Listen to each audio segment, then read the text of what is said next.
Chilli powder, ಸಖತ್ ಖಾರ ಬಣ್ಣ ಮತ್ತು ರುಚಿ ಆಚಿ ಚಿಲ್ಲಿ ಪೌಡರ್. ದೆಹಲಿ ಪ್ರಯಾಣದ ವಿಚಾರವಾಗಿ ಸಿದ್ದರಾಮಯ್ಯ ಆಲ್ರೆಡಿ ದೆಹಲಿಗೆ ಪ್ರಯಾಣವನ್ನ ಬೆಳೆಸಿದ್ದಾರೆ. ಅಲ್ಲಿಗೆ ಹೋಗಿ ರೀಚ್ ಆಗಿದ್ದಾರೆ. ಬಿಹಾರ ಫಲಿತಾಂಶದ ಮರುದಿನವೇ ಅಂದ್ರೆ ಇವತ್ತು ಹೋಗಿದ್ದಾರೆ.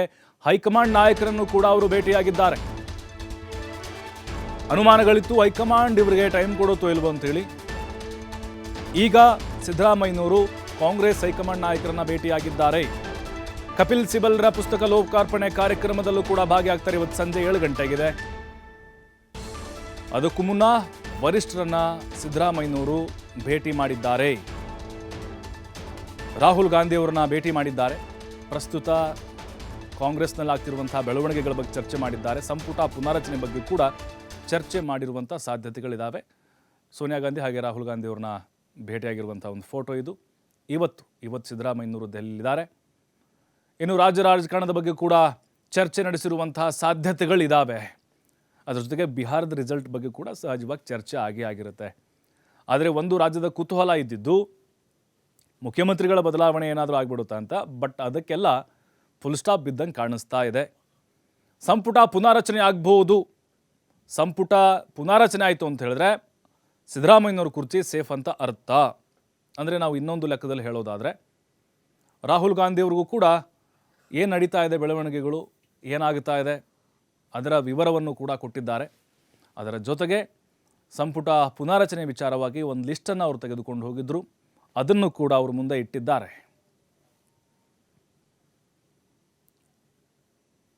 ಇನ್ನು DCM DK ಶಿವಕುಮಾರ್ ಅವರು ಕೂಡ ದೆಹಲಿಯಲ್ಲೇ ಬೇಡು ಬಿಟ್ಟಿದ್ದಾರೆ.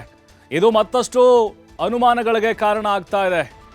ಯಾಕಂದ್ರೆ ನೋಡಿ, ಸಿದ್ದರಾಮಯ್ಯನವ್ರು ಹೋಗೋಕ್ಕಿಂತ ಮುಂಚೆನೇ DK ಶಿವಕುಮಾರ್ ಹೋಗಿ ಡೆಲ್ಲಿಲಿ ಕೂತಿರ್ತಾರೆ. ಏನಿರ್ಬೋದು ಹಾಗಾದರೆ? ನಿಜಕ್ಕೂ ನವಂಬರ್ ಕ್ರಾಂತಿ ಫಿಕ್ಸಾ ಅಥವಾ ಟುಸ್ಸಾ?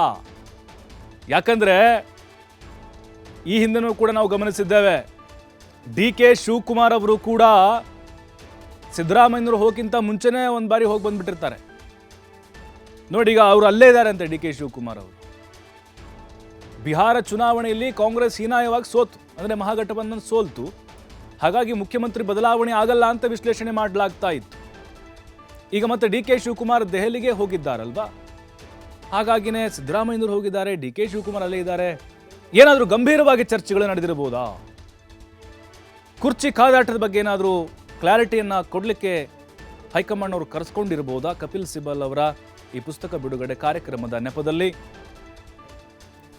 15ನೇ ತಾರೀಕು ಬಿಹಾರ ಚುನಾವಣೆ ರಿಸಲ್ಟ್ ಬಂದ ಮೇಲೆ ಟರ್ನಿಂಗ್ ಪಾಯಿಂಟ್ ಅಂತ ಹೇಳಲಾಗ್ತಿತ್ತು ಕರ್ನಾಟಕ ಕಾಂಗ್ರೆಸ್ ರಾಜಕಾರಣಕ್ಕೆ. ಈಗ ದೆಹಲಿಯಲ್ಲೇ ಎಲ್ಲವೂ ಕೂಡ ನಡೀತಾ ಇರಬಹುದಾ?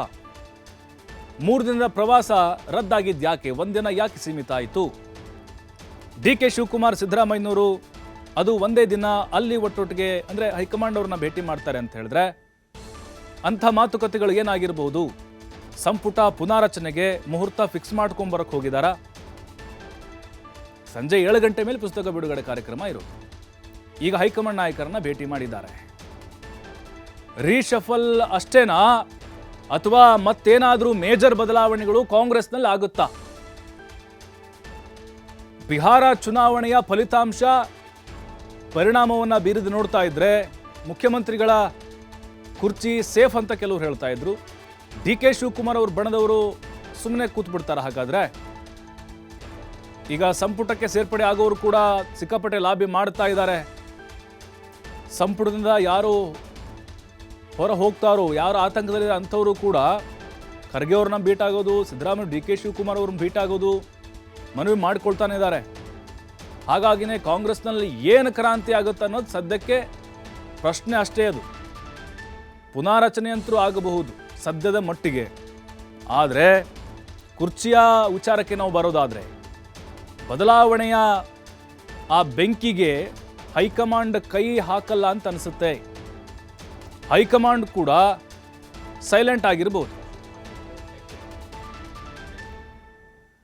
ಈ ಬಗ್ಗೆ ಮತ್ತಷ್ಟು ಮಾಹಿತಿ ಕೊಡ್ತಾರೆ ನಮ್ಮ ಪ್ರತಿನಿಧಿ ಶಿವಕುಮಾರ್ ಜೋಹಳ್ಳಿ. ಶಿವಕುಮಾರ್, ಪುಸ್ತಕ ಬಿಡುಗಡೆ ಕಾರ್ಯಕ್ರಮದ ನೆಪದಲ್ಲಿ ಹೈಕಮಾಂಡ್ ನಾಯಕರನ್ನ ಭೇಟಿಯಾಗಿದ್ದಾರೆ. ಸಹಜವೂ ಕೂಡ ಡೆಲ್ಲಿಗೆ ಹೋದಂಥ ಸಂದರ್ಭದಲ್ಲಿ DK ಶಿವಕುಮಾರ್ ಅವರು ಕೂಡ ಅಲ್ಲೇ ಇದ್ದಾರಂತೆ. ನಾವಿಲ್ಲಿ ಕ್ರಾಂತಿ ಆಗಲ್ಲ ಅನ್ನುವಂಥ ಚರ್ಚೆಗಳು ನಡೀತಾ ಇತ್ತು. ಬಿಹಾರ ಫಲಿತಾಂಶ ಬಂದ ಮೇಲೆ ಅದೆಲ್ಲವೂ ಕೂಡ ಟರ್ನ್ ಆಯಿತು ಅಂತ. ಸಚಿವ ಸಂಪುಟ ಪುನಾರಚನೆ ಅಂತೂ ಫಿಕ್ಸ್ ಆಗಬಹುದು ಅಂತ ಹೇಳಲಾಗ್ತಿದೆ. ಈ ಮುಖ್ಯಮಂತ್ರಿಗಳ ಬದಲಾವಣೆಗೆ ಸಂಬಂಧಪಟ್ಟಂತೆ ಏನಾದರೂ ಒಂದು ಸ್ಪಷ್ಟನೆಯನ್ನ ಕೊಟ್ಟಿರ್ಬೋದು ಹೈಕಮಾಂಡ್ ನಾಯಕರು, ಇಬ್ಬರು ನಾಯಕರನ್ನ ಕೂರಿಸ್ಕೊಂಡು ಚರ್ಚೆ ನಡೆದಿರುವಂಥ ಸಾಧ್ಯತೆಗಳು ಇರ್ಬೋದಾ ಅಂತ? ಪ್ರಭು, ನಿನ್ನೆಯಷ್ಟೇ ಬಿಹಾರ ವಿಧಾನಸಭಾ ಚುನಾವಣೆಯ ಫಲಿತಾಂಶ ಹೊರಗೆ ಬಿದ್ದಿದೆ. ಫಲಿತಾಂಶ ಏನು ಅನ್ನುವಂಥದ್ದು ಇವತ್ತು ಇಡೀ ದೇಶಕ್ಕೆ ಗೊತ್ತಾಗಿದೆ. ಸೊ ಇದರ ಬೆನ್ನಲ್ಲೇ ಇವತ್ತು ಮುಖ್ಯಮಂತ್ರಿಗಳು ಬೆಳಗ್ಗೆ 11 ಗಂಟೆಗೆ ದೆಹಲಿಗೆ ಪ್ರಯಾಣವನ್ನು ಬೆಳೆಸಿದ್ರು.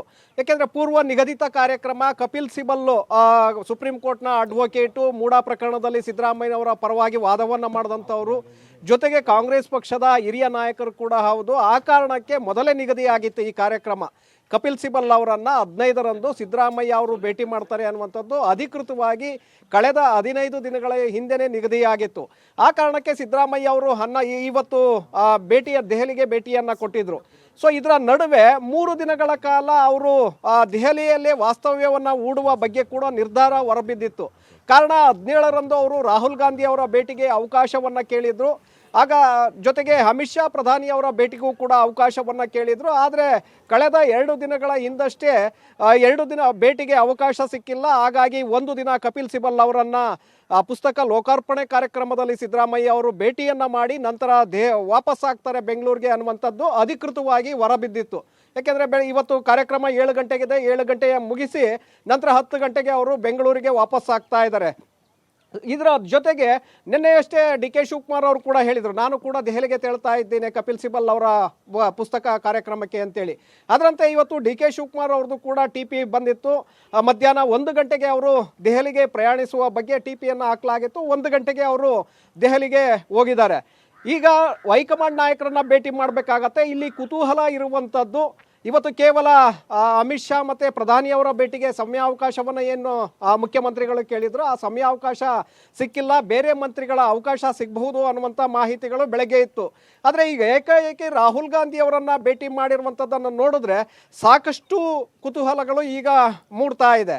ಕಾರಣ ಸಿದ್ದರಾಮಯ್ಯನವ್ರಿಗೆ ಇವತ್ತು ಏನಾದರೂ ಒಂದು ವೇಳೆ ಬಿಹಾರದಲ್ಲಿ ಚುನಾವಣಾ ಫಲಿತಾಂಶ ವ್ಯತಿರಿಕ್ತವಾಗಿ ಬಂದಿದ್ದೇ ಆಗಿದ್ರೆ, ಏನು ಇಂಡಿಯಾ RJD ಮತ್ತು ಕಾಂಗ್ರೆಸ್ ಮೈತ್ರಿಕೂಟಕ್ಕೆ ಏನಾದರೂ ಅಲ್ಲೂ ಗೆಲುವಾಗಿದ್ದೇ ಆಗಿದ್ರೆ ಇವತ್ತು ಸಹಜವಾಗಿ ರಾಹುಲ್ ಗಾಂಧಿ ಅವರು ಭೇಟಿಗೆ ಅವಕಾಶ ಸಿಗ್ತಾ ಇರಲಿಲ್ಲ. ಸೊ ಆದರೆ ಯಾವಾಗ ಅಲ್ಲಿ ಸೋಲನ್ನು ಕಾಣಬೇಕಾಗಿತ್ತು, ಜೊತೆಗೆ ವಿದೇಶಿ ಪ್ರವಾಸವನ್ನು ಕೂಡ ಮುಂದೂಡಿದರು ರಾಹುಲ್ ಗಾಂಧಿ ಅವರು 1 ವಾರಗಳ ಕಾಲ. ಹಾಗಾಗಿನೇ ಸಿದ್ದರಾಮಯ್ಯ 17ರವರೆಗೆ 3 ದಿನ ದೆಹಲಿಯಲ್ಲಿದ್ದು ಅವರನ್ನು ಭೇಟಿ ಮಾಡಬೇಕು ಅನ್ನುವಂಥ ಲೆಕ್ಕಾಚಾರವನ್ನು ಹಾಕಿದ್ರು. ನಾವು ನಿನ್ನೆಯಷ್ಟೇ ಹೇಳ್ತಾ ಇದ್ವಿ, ಇವತ್ತು ಮಧ್ಯಾಹ್ನ ಏನು ಬೆಳಗ್ಗೆ ಸಿದ್ದರಾಮಯ್ಯನವರು ದೆಹಲಿಗೆ ಹೋಗ್ತಾರೆ, ರಾಹುಲ್ ಗಾಂಧಿ ಅವರನ್ನು ಭೇಟಿ ಮಾಡುವಂಥ ಒಂದು ಪ್ರಯತ್ನವನ್ನು ಮಾಡ್ತಾರೆ ಅಂತೇಳಿ ನಾವು ನಿನ್ನೆನೇ ಹೇಳಿದ್ವಿ. ಸೊ ಅದರಂತೆ ಇವತ್ತು ರಾಹುಲ್ ಗಾಂಧಿ ಅವರ ಭೇಟಿಗೆ ಅವಕಾಶ ಸಿಕ್ಕಿದೆ. ಅವರ ಜೊತೆ ಸುಮಾರು 40 ನಿಮಿಷಗಳ ಕಾಲ ಸಿದ್ದರಾಮಯ್ಯನವರು ಮಾತುಕತೆಯನ್ನು ನಡೆಸಿದ್ದಾರೆ ಅನ್ನುವಂಥ ಮಾಹಿತಿಗಳಿಗೆ ಏನಿದೆ, ಇದು ಸಹಜವಾಗಿ ರಾಜ್ಯ ರಾಜಕಾರಣದಲ್ಲಿ ಆಗ್ತಾ ಇರುವಂತಹ ಬೆಳವಣಿಗೆಗಳ ಬಗ್ಗೆ ಸಾಕಷ್ಟು ಕುತೂಹಲವನ್ನು ಮೂಡಿಸ್ತಾ ಇದೆ. ಡಿ.ಕೆ. ಶಿವಕುಮಾರ್ ಅವರು ಕೂಡ ಹೋಗಿದ್ದಾರೆ. ಅವರು ರಾಹುಲ್ ಗಾಂಧಿ ಅವರನ್ನು, ಸೋನಿಯಾ ಗಾಂಧಿ ಅವರನ್ನು ಭೇಟಿ ಮಾಡಿಲ್ಲ. ಇನ್ನೂ ಭೇಟಿಗೆ ಅವಕಾಶ ಸಿಗುತ್ತಾ ಹೇಗೆ ನೋಡಬೇಕಾಗತ್ತೆ ನಂತರದಲ್ಲಿ. ಆದರೆ ಸಿದ್ದರಾಮಯ್ಯನವ್ರಿಗೆ ಇಲ್ಲಿ ಅವಕಾಶವನ್ನು ಕೊಟ್ಟಿರುವಂಥದ್ದನ್ನು ಗಮನಿಸಿದಾಗ ರಾಹುಲ್ ಗಾಂಧಿ ಅವರಿಗೆ ಬಿಹಾರದ ಚುನಾವಣೆಯ ಎಫೆಕ್ಟ್ ಏನು, ಮತ್ತು ಹಿಂದುಳಿದ ವರ್ಗಗಳನ್ನು ಸಾಲಿಡ್ ಆಗಿ ಒಟ್ಟು ಮಾಡಬೇಕು, ಅದರ ಮೂಲಕ ಮುಂದಿನ ಲೋಕಸಭಾ ಚುನಾವಣೆಯಲ್ಲಿ ನಾವು OBC ಮತಗಳನ್ನು ಒಗ್ಗೂಡಿಸಿ ನಾವು ದೆಹಲಿಯಲ್ಲೂ ಕೂಡ ಅಧಿಕಾರವನ್ನು ಹಿಡಿಬೇಕು ಅಂತೇಳಿ ನೀವು ಹೊರಟಿದ್ರು. ಸೊ ಅದರ ಒಂದು ಎಫೆಕ್ಟು ರಾಹುಲ್ ಗಾಂಧಿ ಅವರಿಗೆ ಈಗ ಬಿಹಾರ ಚುನಾವಣೆಯ ಫಲಿತಾಂಶ ಕೊಟ್ಟಿದೆ. ಹಾಗಾಗಿ ರಾಜ್ಯ ರಾಜಕಾರಣದಲ್ಲೂ ಕೂಡ ನವೆಂಬರ್ ಕ್ರಾಂತಿ ಅಂತೇಳಿ ಏನು ದೊಡ್ಡ ಮಟ್ಟದಲ್ಲಿ ಚರ್ಚೆ ಆಗ್ತಾ ಇತ್ತು, ಆ ಚರ್ಚೆಗೆ ಒಂದು ಇಂಬು ಕೊಡುವಂಥ ಇವತ್ತು ಮಾತುಕತೆಗಳು ನಡೆದಿರಬಹುದು ಅನ್ನುವಂಥ ಮಾಹಿತಿಗಳಿದೆ. ಅಂದರೆ ರಾಜ್ಯದಲ್ಲಿ ಮುಖ್ಯಮಂತ್ರಿಗಳನ್ನು ಬದಲಾವಣೆ ಮಾಡುವಂತಹ ಚರ್ಚೆಗಳು ಈಗ ಏನು ನಡೀತಾ ಇತ್ತು, ಅದಕ್ಕೆ ಎಲ್ಲೋ ಒಂದು ಕಡೆ ಬ್ರೇಕ್ ಬೀಳುವಂತಹ ಸನ್ನಿವೇಶಗಳು ಇವತ್ತಿನ ಮಾತುಕತೆಯಲ್ಲಿ ಆಗಿರಬಹುದು. ಕೇವಲ ಸಂಪುಟ ಪುನಾರಚನೆಗೆ ಅವಕಾಶವನ್ನು ನಾನು ಕೇಳ್ತೇನೆ ಅಂತೇಳಿ ಸಿದ್ದರಾಮಯ್ಯನವರು ಕೂಡ ಹೇಳ್ತಾ ಇದ್ರು. ರಾಹುಲ್ ಗಾಂಧಿ ಅವರ ಜೊತೆ ಸಂಪುಟ ಪುನಾರಚನೆಯ ಬಗ್ಗೆ ಚರ್ಚೆಯನ್ನು ಮಾಡಿರಬಹುದು. ಇವತ್ತು ಪಟ್ಟಿಯನ್ನು ತೆಗೆದುಕೊಂಡು ಹೋಗಬೇಕಾಗಿತ್ತು. ಸಿದ್ದರಾಮಯ್ಯನವರು 3 ದಿನಗಳ ಕಾಲ ದೆಹಲಿಯಲ್ಲೇ ಇದ್ದಿದ್ರೆ ಅವರು ಪಟ್ಟಿಯ ಜೊತೆಗೆ ಅವರು ಹೋಗ್ತಾ ಇದ್ರು. ಸಂಪುಟದಿಂದ ಯಾರನ್ನು ಕೈ ಬಿಡಬೇಕು ಮತ್ತು ಹೊಸದಾಗಿ ಯಾರನ್ನು ಸೇರಿಸ್ಕೊಳ್ಬೇಕು ಅಂತೇಳಿ ಪಟ್ಟಿಯ ಜೊತೆಗೆ ಅವರು ಹೋಗಬೇಕಾಗಿತ್ತು. ಆದರೆ 1 ದಿನದ ದೆಹಲಿ ಭೇಟಿ ಆಗಿದ್ದರಿಂದ ಅವರು ಸಹಜವಾಗಿ ಪಟ್ಟಿಯ ಜೊತೆ ಹೋಗಿಲ್ಲ. ಸೊ ಹಾಗಾಗಿ ಇಲ್ಲಿ ರಾಹುಲ್ ಗಾಂಧಿ ಅವರ ಒಂದು ತುರ್ತು ಭೇಟಿ ಏನಿದೆ ಇದನ್ನು ಗಮನಿಸಿದಾಗ ಸಾಕಷ್ಟು ಇಲ್ಲಿ ಕುತೂಹಲಗಳು ಮೂಡ್ತಾ ಇರುವಂಥದ್ದು. ಒಂದು ಕಡೆ ಅಹಿಂದ ಸಮುದಾಯದ ನಾಯಕ, ಜೊತೆಗೆ ಹಿಂದುಳಿದ ವರ್ಗಗಳ ಪ್ರಬಲ ನಾಯಕರಾಗಿ ರಾಜ್ಯದಲ್ಲಿ ಗುರುತಿಸಿಕೊಂಡಿರುವಂತಹ ಸಿದ್ದರಾಮಯ್ಯ ಅವರನ್ನು ಸರ್ಕಾರದಿಂದ ಕೆಳಗಿಳಿಸುವಂತಹ ಚರ್ಚೆಗಳು ಏನಿತ್ತು ಅದೆಲ್ಲ ಒಂದು ಕಡೆ Okay. ಈಗ ಬ್ರೇಕ್ ಬೀಳುತ್ತೆ. ಅಂದ್ರೆ ಅಲ್ಲಿಗಾಗಲೇ ನಾವು ಏಟನ್ನ ತಿಂದಿದ್ದೇವೆ, ಮತ್ತೆ ಇಲ್ಲಿ ಅದೇ ಏಟನ್ನ ತಿನ್ನೋದು ಬೇಡ ಅನ್ನುವಂತಹ ಒಂದು ನಿರ್ಧಾರಕ್ಕೆ ಹೈಕಮಾಂಡ್ ಬರುತ್ತೆ ಅನ್ನುವಂತಹ ಒಂದು ಮಾಹಿತಿಗಳು ಕೂಡ ಇದೆ. Yes. ಹಾಗಾಗಿ DK ಶಿವಕುಮಾರ್ ಅವ್ರಿಗೆ ಮತ್ತಷ್ಟು ದಿನಗಳನ್ನ ಕಾಯಬೇಕಾದಂತಹ ಪರಿಸ್ಥಿತಿ ಕೂಡ ಬರಬಹುದು. ಪ್ರಭು, ಥ್ಯಾಂಕ್ ಯು ಶಿವಕುಮಾರ್ ತಮ್ಮೆಲ್ಲ ಮಾಹಿತಿಗಾಗಿ.